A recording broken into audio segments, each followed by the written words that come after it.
प्यारे बच्चों एवं मित्रों, आज हम लोग पढ़ेंगे वेब डिफेंस या जाली समरतंत्र, जिसे फनतंत्र अच्छा समरतंत्र भी कहा जाता है या विस्तृत समरतंत्र भी कहा जाता है। ये कौन सा समरतंत्र था? द्वितीय विश्व युद्ध में सोवियत संघ की जर्मन आक्रमण के विरुद्ध एक जो रक्षा समरतंत्र अपनाया गया था वो है वेब डिफेंस या जालीय समरतंत्र।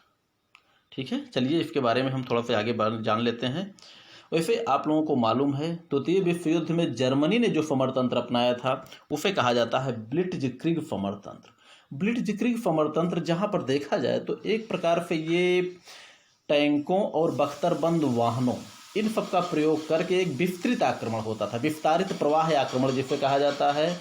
जो विस्तारित प्रवाह आक्रमण या प्रविष्टिकरण समरतंत्र, जिसके क्या बोलते हैं, जिसके जन्मदाता लिटिल हार्ट को माना जाता है, और उसे जो है द्वितीय विश्व युद्ध में जर्मनी ने ब्लिट्जक्रिग नाम से प्रयोग किया। ठीक, ब्लिट्जक्रिग समरतंत्र में सबसे पहले कमजोर स्थान को शत्रु के पक्ष में, शत्रु खेमे में कमजोर स्थान को ढूंढा जाता है। उसके बाद वहां पर टैंकों के द्वारा भयानक गोलाबारी करते हुए उसको तोड़कर अंदर घुसने का प्रयास किया जाता है, और उसी के साथ में पीछे बख्तरबंद वाहन भी उसके साथ में जाकर अंदर जाकर संपूर्ण स्थिति पर कब्जा करते हुए संपूर्ण स्थिति को झकझोर करके रख दिया जाता है। तो जर्मनी का समरतंत्र यही था, और इसी समरतंत्र से बचने के लिए सोवियत संघ ने जालीय रक्षा या वेब डिफेंस समरतंत्र का प्रयोग किया था। ठीक है, चलिए एक बार हम इसको समझा देते हैं आपको। ये जो है द्वितीय विश्व युद्ध में जर्मनी का समरतंत्र था वेब ब्लिट्जक्रिग। उसके बाद जो कि 1941 में जर्मनी ने सोवियत संघ पर आक्रमण किया था। ठीक, और भारी मात्रा में जर्मनी द्वारा टैंकों एवं बख्तरबंद वाहनों का प्रयोग, जो कि ब्लिट्जक्रिग समरतंत्र के लिए प्रयोग किया जाता है। ब्लिट्जक्रिग समरतंत्र को विद्युत युद्ध, तड़ित युद्ध आदि कई नामों से जाना भी जाता है, और इस आक्रमण से सुरक्षा हेतु सोवियत संघ ने जालीय प्रतिरक्षा समरतंत्र का प्रयोग किया है। चलिए हम आपको इसके बारे में इस चित्र पे समझा देते हैं। आप चित्र में देख रहे हैं, ये है जालीय रक्षा समरतंत्र की संरचना। आप देख सकते हैं ये है सोवियत संघ का बार, ये है सोवियत संघ की सीमा रेखा, और आप देख सकते हैं यहाँ पर ये जो छोटे छोटे बिंदु, ये जालीनुमा संरचना जो कि सोवियत संघ ने अपनाया था, और ये है टैंक और बख्तरबंद वाहन जो कि घुसने का प्रयत्न कर रहे हैं फायर करते हुए सोवियत संघ के राष्ट्र के अंदर। और सोवियत संघ ने छोटे छोटे भागों में बिल्कुल दृढ़ स्थिति बनाकर ऐसा बना लिया था जो कि पंक्ति रचना में ना होकर एक वेब के आकार में थी, और लगातार वेबों को, कई वेबों को अगर एक साथ में जोड़ दिया जाए तो बिल्कुल एक जाल नुमा जैसे संरचना नजर आती है। तो बिल्कुल उसी तरह है, बिल्कुल छोटे छोटे टुकड़ों में। पहली बात तो सामने से ही आक्रमण, इतनी स्थिति मजबूत थी कि ये टैंकों के द्वारा भारी गोलाबारी करते हुए घुसने ही ना पाए। अब बाकी मान लीजिए अगर घुस भी जाते हैं तो इनके लिए ऐसी स्थिति उत्पन्न करना था जो कि निश्चित रास्तों से इनको गुजारना था, और उसके बाद जैसे ही कोई जो है टैंक इस रास्ते में घुसता था और बाकी आगे के तोपखाने और बख्तरबंद वाहनों का मार्ग बंद कर दिया जाता था, और सीधे वो टैंक जो है सोवियत संघ के इच्छित मार्गों पर जाता था, और इच्छित मार्गों के बगल से ही जो अन्य दुर्गीकृत व्यवस्था में या जालीय समरतंत्र के अंतर्गत जो अन्य क्षेत्र थे, वहीं से टैंकों के द्वारा इनके ऊपर भयानक, अपने आप को सुरक्षित रखते हुए इनके ऊपर गोलाबारी होती थी, चूँकि आपूर्ति व्यवस्था भी इनकी कट जाती थी और वो टैंक वहीं पर नष्ट हो जाते थे, और जिसके कारण जर्मनी जो है इस दुर्ग को या इस समरतंत्र को भेदने में सफल नहीं हुआ। अब हम इसको थोड़ा सा विस्तार में पढ़ लेते हैं। आप देख सकते हैं वेब डिफेंस की स्थिति क्या थी, अर्थात पंक्ति, इसमें जो है पंक्ति संरचना का प्रयोग ना करके सोवियत संघ द्वारा वेब संरचना का प्रयोग किया, जो कि एक दुर्ग के समान था, और इसके द्वारा शत्रु का अंदर घुसना लगभग असंभव था।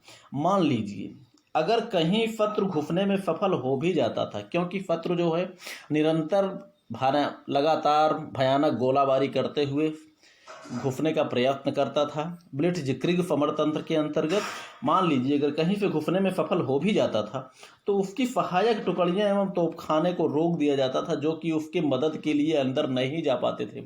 अर्थात जिस तरह जो है अभिमन्यु चक्रव्यूह में घुस गया और उसकी मदद करने के लिए जो 5-4 पांडव जो जा रहे थे, वो उनको जयद्रथ ने रोक दिया।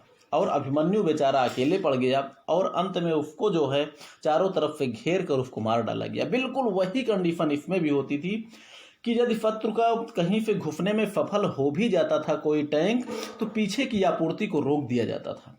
अर्थात पीछे ना तो बख्तरबंद वाहन जा पाते थे, ना उनके साथ में लगा हुआ तोपखाना, और अंदर जो है गाने के बाद एक निश्चित मार्ग पे चलने के लिए मजबूर किया जाता था।